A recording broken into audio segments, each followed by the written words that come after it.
All right. So picking up on page 41, middle of the page, this is the line. To this, Lord Nestor of Gerania said, My dear young friend, now that you speak of it, I hear a crowd of suitors for your mother lives with you uninvited, making trouble. Now tell me, how do you take this? Do the people side against you, hearkening to some oracle? Who knows? Your father might come home some day, alone or backed by troops, and have it out with them. If gray eyed Athena loved you the way she did Odysseus in the old days in Troy country, where we all went through so much, never have I seen the gods help any man as openly as Athena did your father. Well, as I say, if she cared for you that way, there would be those to quit this marriage game. So, right there, it's very clear that Nestor doesn't recognize Athena. She's very well disguised as Mentor just by the way he's speaking, because here she is helping Telemachus by going on this journey. So, there's irony here. Nestor doesn't recognize Athena and says if she loved Telemachus like she had Odysseus, she'd help him. Ah, that's what she's doing right now. Pretty funny.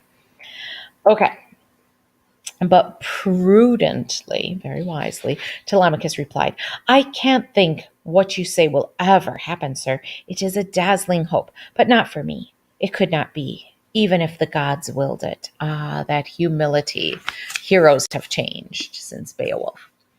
At this, gray eyed Athena broke in, saying, What strange talk you permit yourself, Telemachus. A god could save the man by simply wishing it from the farthest shore in the world.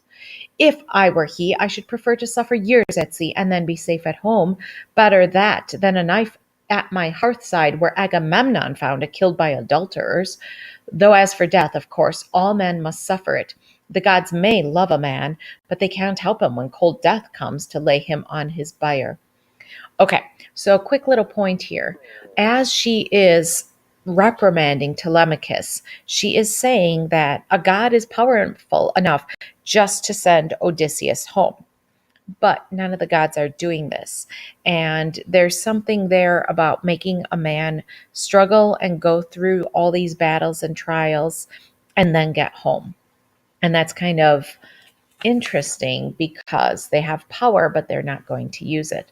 So she also brings up which is better to suffer for years at sea and then do enjoy the comforts of home, or get home easily like Agamemnon did and then die treacherously. So Telemachus replies to this. Telemachus replied, Mentor, grievously though we miss my father, why go on as if that homecoming could happen? You know the gods had settled it already years ago, when dark death came for him.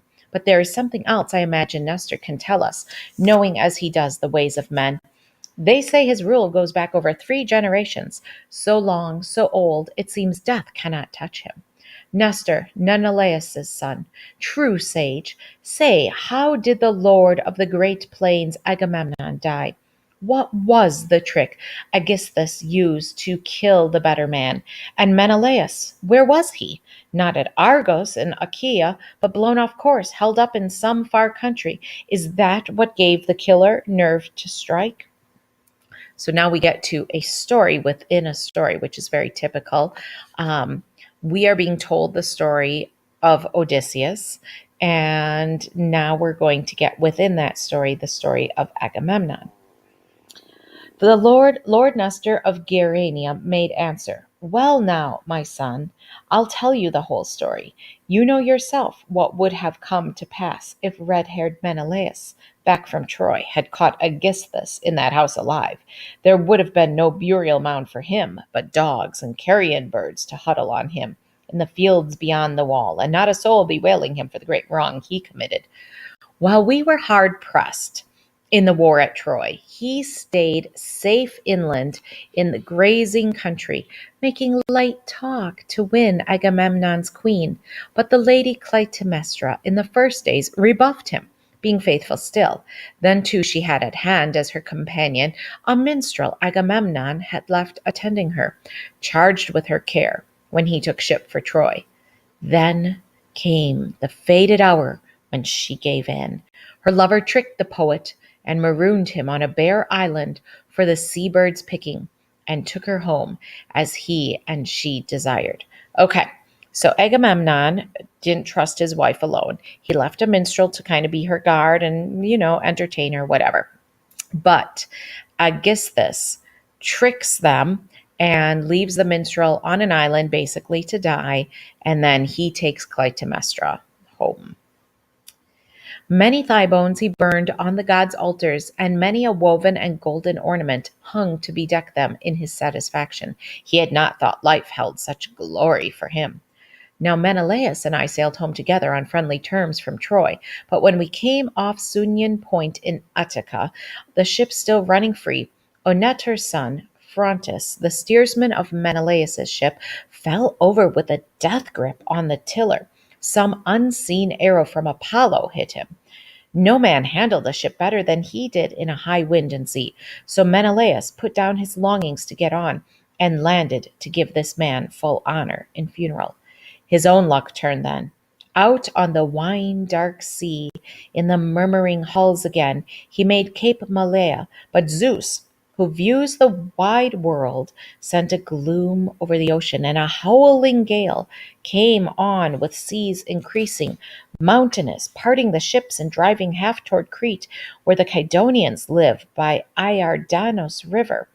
Off Gorton's coastline in the misty sea there, a reef, a razorback, cuts through the water, and every westerly piles up a pounding surf along the left side, going toward Phaestus.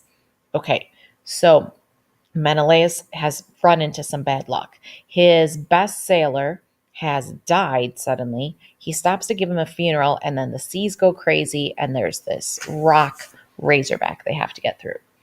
Big seas buffeted back by the narrow stone. They were blown here and fought in vain for sea room. The ships kept going in to their destruction, slammed on the reef.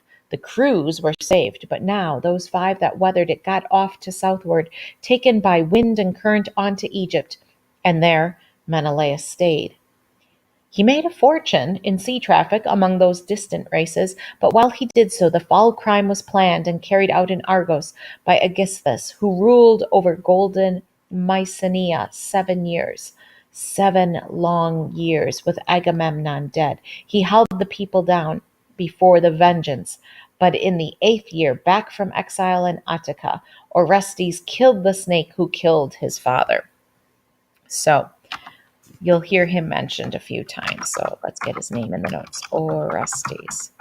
This is Agamemnon's. That doesn't look right. Agamemnon's son who killed Aegisthus. Don't you love spelling in Greek? Aegisthus. Okay, so Menelaus, who had Orestes with him, was stranded in Egypt. He figures he'll take advantage of it, makes a fortune, and then comes back. But then Orestes kills Aegisthus when he finds out that his mom and Aegisthus had killed Agamemnon.